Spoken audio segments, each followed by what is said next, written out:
programmer's responsibility.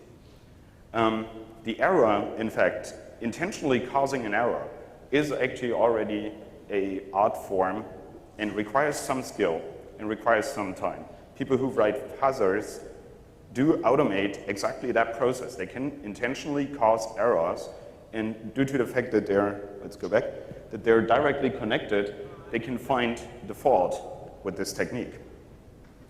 The vulnerability, finding a new bug class, as we call it, that's a new classification matching between errors and vulnerabilities, actually requires quite some skill, and very few people can come up with something like that. And writing an exploit is, well, acceptable. So what I try to do is looking at how did things develop over time, and does it tell us anything or not? Like, some statistics are really interesting, but yeah, some statistics are just that, pretty graphs. The Zone H people used to release their ownage information from the defacement sites as a database. Unfortunately, they don't do that anymore, and I need to figure out why. Or I would like to ask them to do it again, because it was really useful information. And one of the things the attackers do when they put in a submission on the Zone H site was classify how did they get it. Now, if you look at this over the time the database was provided, one thing I found really interesting is this yellow thing that goes through the roof here.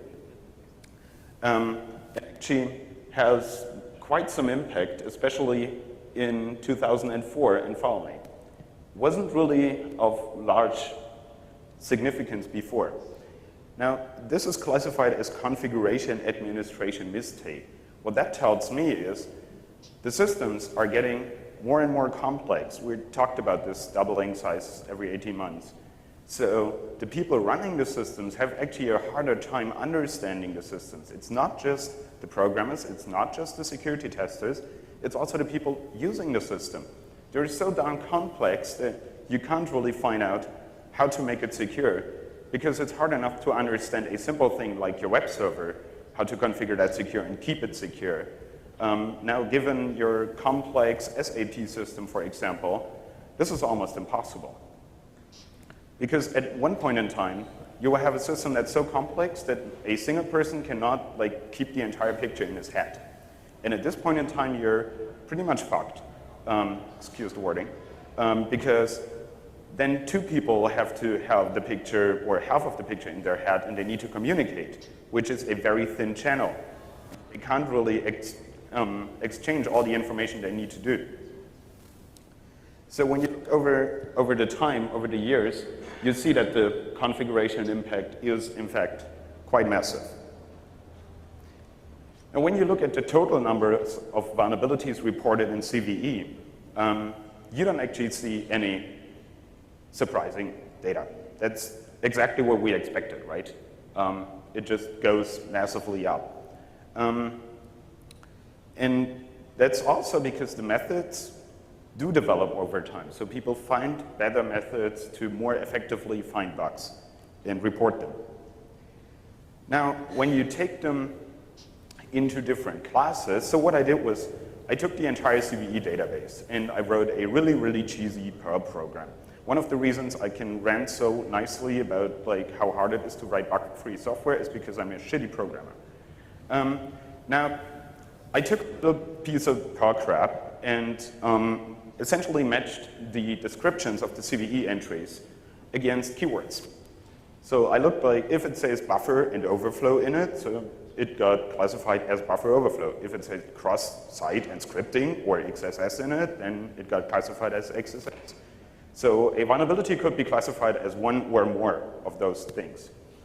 Now, I was taking them into different classes that I could imagine, and I oriented myself a bit on the actual research being done by the Mitra guys and different databases, how they classify types of vulnerabilities.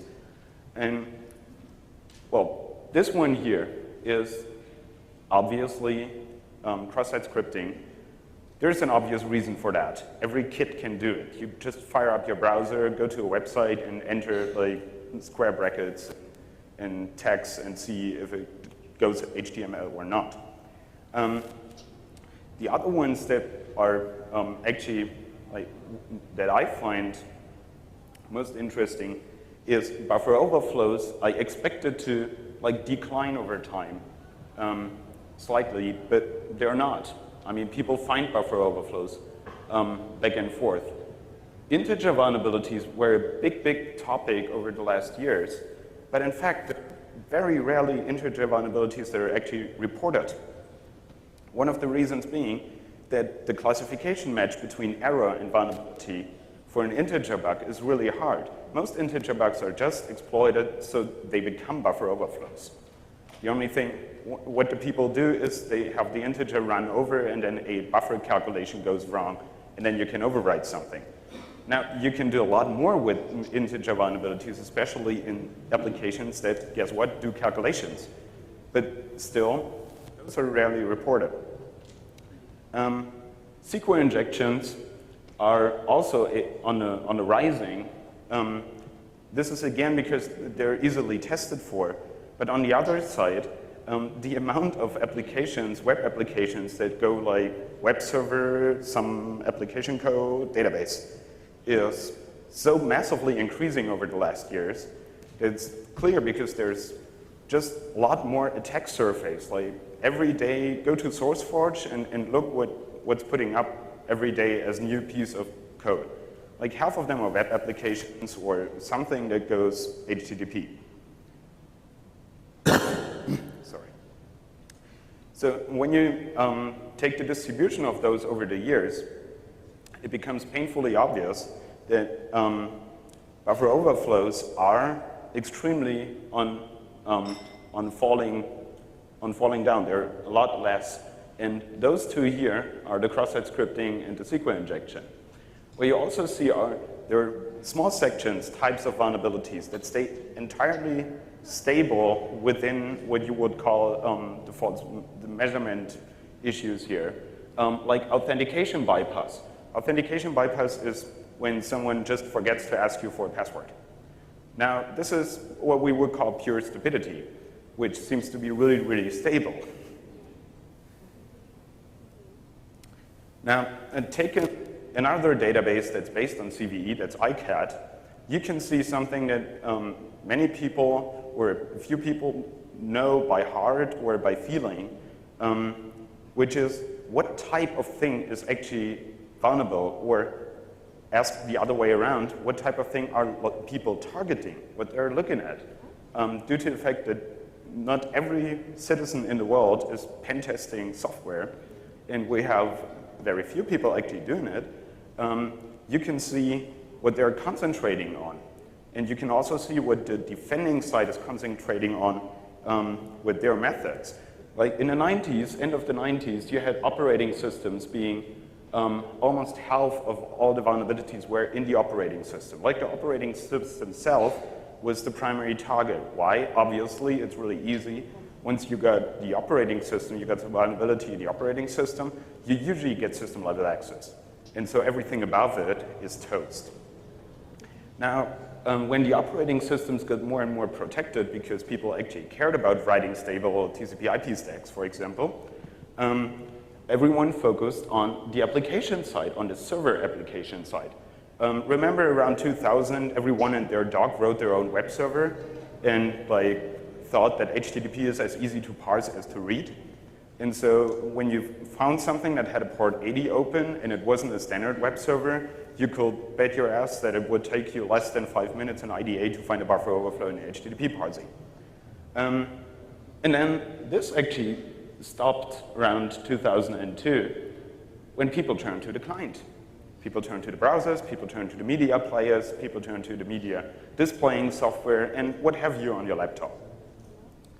What I find also really interesting is, see this class encryption module?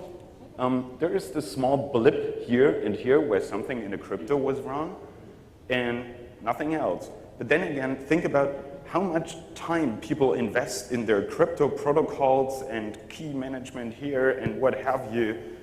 Essentially, when you look at the application, They have parsing bugs in a certificate verification. They have buffer overflows, and they have logic flaws in the entire application. They're missing to ask for your certificate in the first place, but they spend 80% of the development time in the crypto routines. Great. So I was actually saying all that. Yeah, the one thing that we also see is one of the reasons the client got so much attention, of course, is because everyone put everything behind a firewall and said, okay, so we can't fix it, so what we're going to do is we just hide it from you, so you can't access it. What changed? There are a few things that actually made some impact. One is automatic source code inspection in the open source world and in the Microsoft world. I hate to say it, but the Microsoft world was a lot better in doing that. We have security at compile time. Like, compilers are actually starting to complain if you use getS. GCC will tell you in a polite way that you're a total dumpster and you should rewrite your code. And we have technologies that are now standard in compilers, like stack canaries. For those of you who are not familiar with the canary concept, that's like mine workers used to have canaries, like little birds that they were bringing down underground, and when the birds started dying, they knew that the air was not so good anymore and they should possibly leave so they wouldn't die with the bird. And that's what happens with stack canaries. You put them on a stack, and if someone is overflowing a buffer, he is obviously smashing the little bird, and then you see that something went wrong and you don't take the return address of your stack, but you terminate the application, which is still not what we really want, because then the application is broken and you just turned a exploitable buffer overflow in a denial of service attack, which might be good, but it's still not good enough.